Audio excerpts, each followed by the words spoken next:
Hi everybody, so today I have no makeup on, whatever, I probably look like shit anyway, so whatever, it's not a big deal.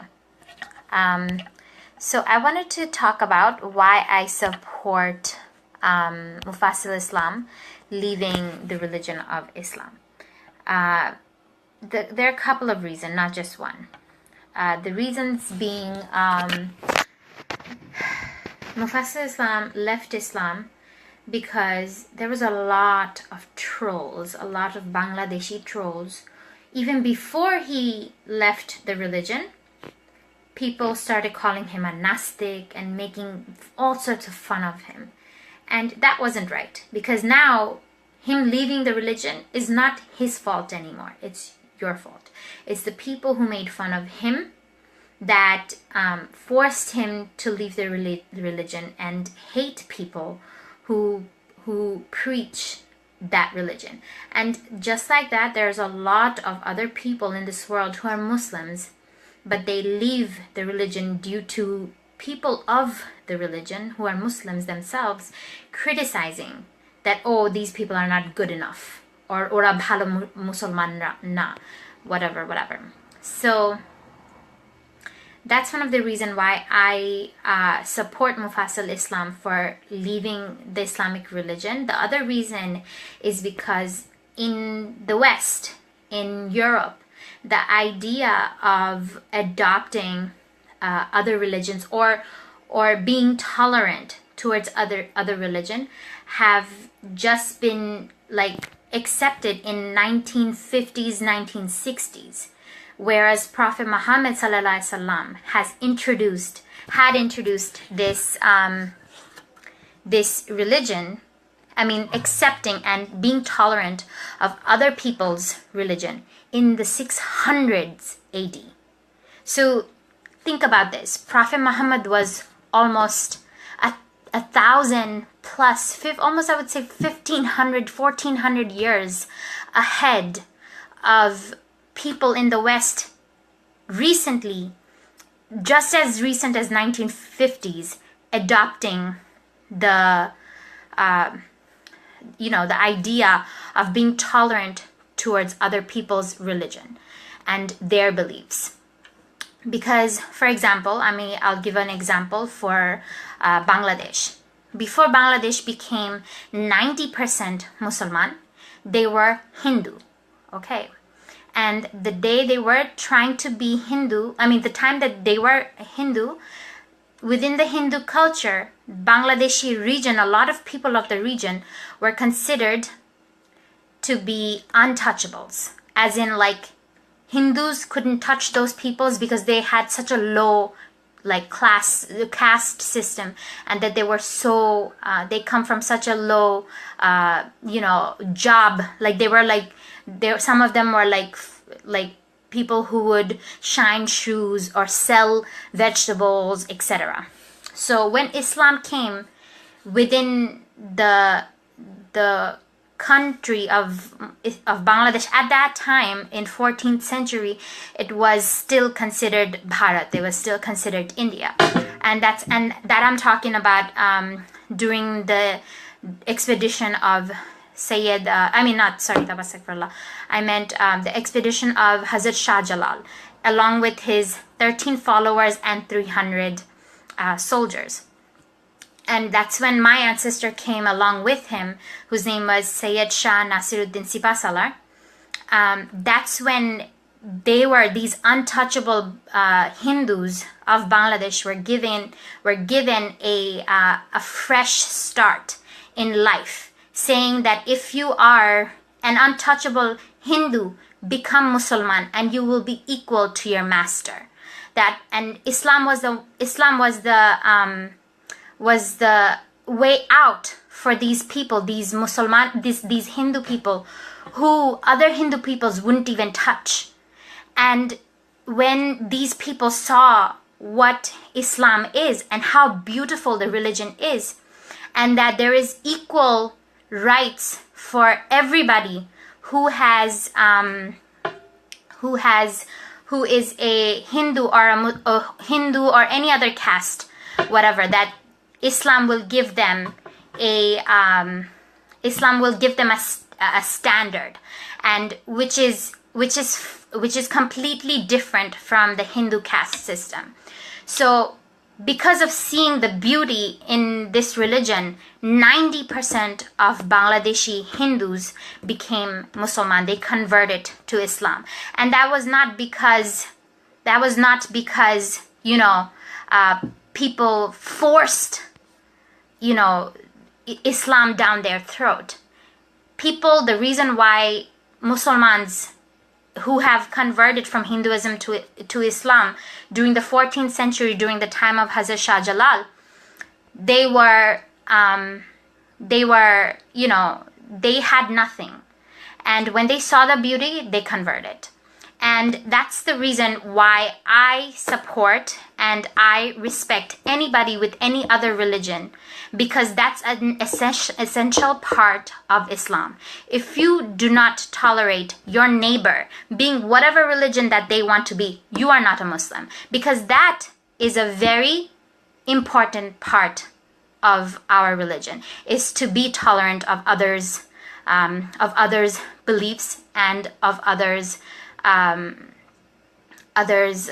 way of life, which like I said, this being tolerant of other people's religion has just been introduced in 1950s, 1960s in the West and in Europe and, parts of the Western culture.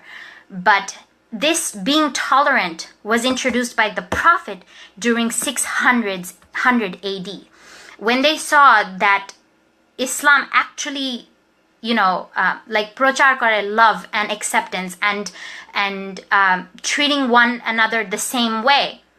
That's when people see the beauty in Islam, and that's when they are like, you know what, I want to become Muslim, and I want to become Muslim, give me the Shahada. And the problem is that most Bangladeshi people, their standard level, as in education level, is so low that they don't even understand this concept.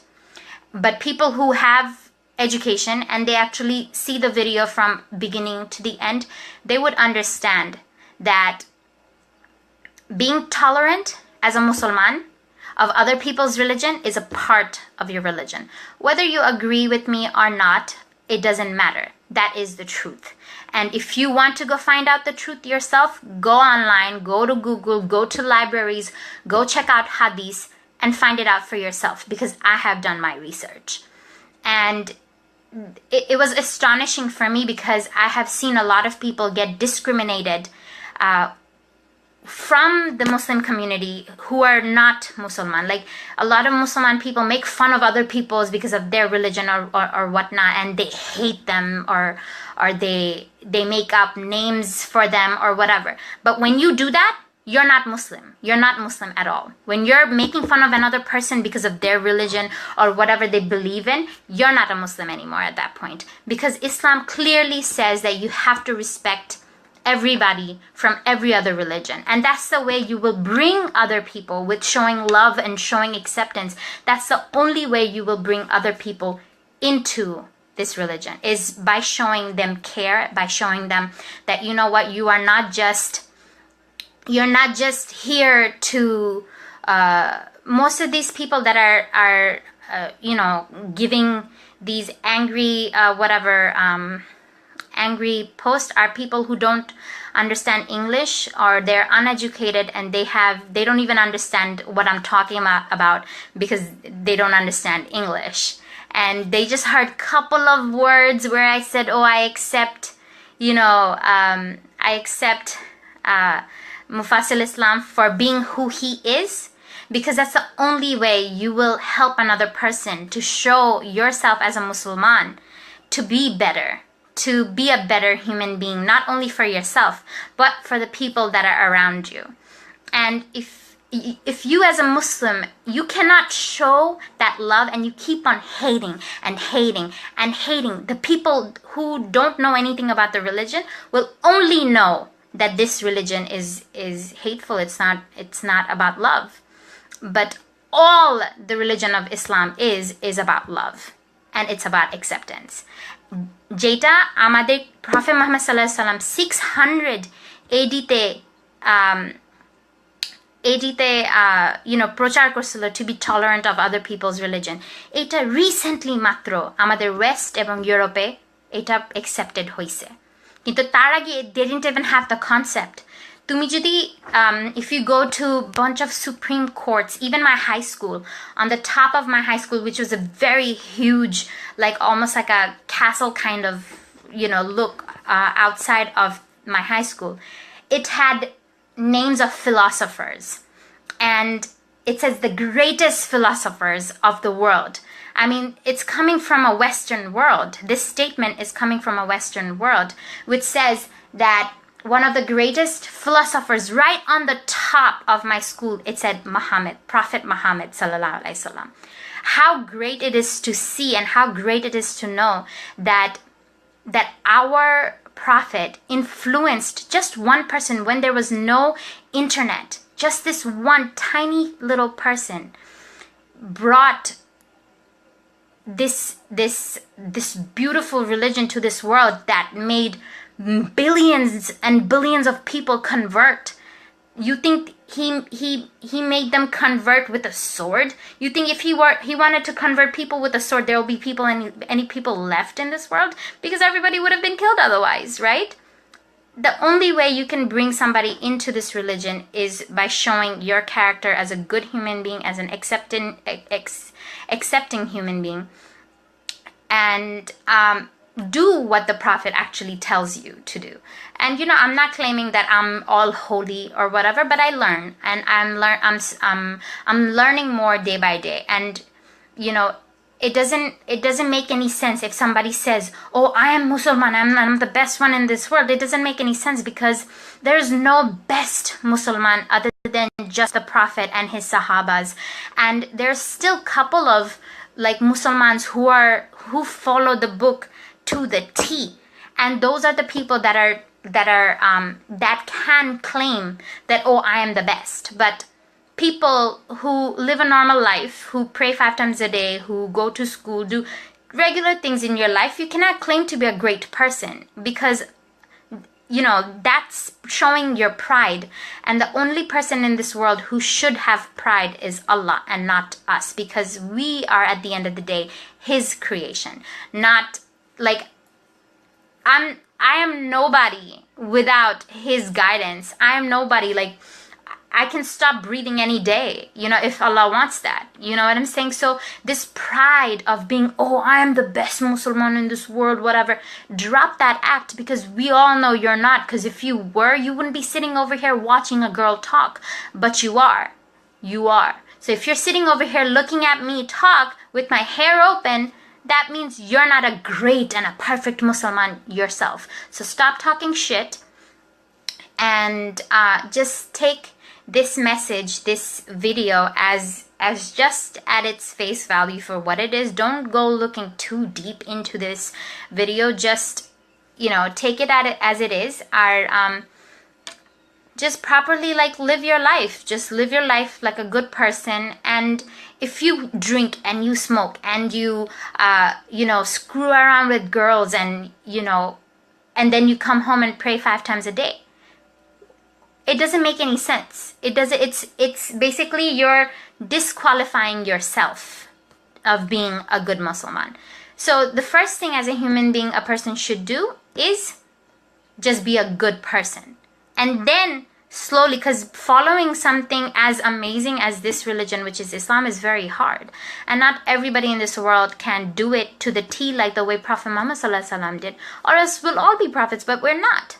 Tawbah astaghfirullah. But the point that I'm trying to make is that just live your life as a good human being, and let others live the way they want to live, because at the end of the day, you're going to be answering for yourself. You're going to be answering for the sins that you've committed, the good things you've done for the world, and that's what you're going to go in your grave with. So that's all I wanted to say, and I don't care who writes whatever they want to write. They can go ahead and write it all they want. I'm not looking at it. And especially people who are writing in Bangla, obviously they don't understand English and they just keep on writing and writing and writing. And I'm about to go to sleep. So, sayonara, toodly-doo, peace, bye-bye. Damn, how do you turn this off? How do you turn this off? I guess that's how, okay.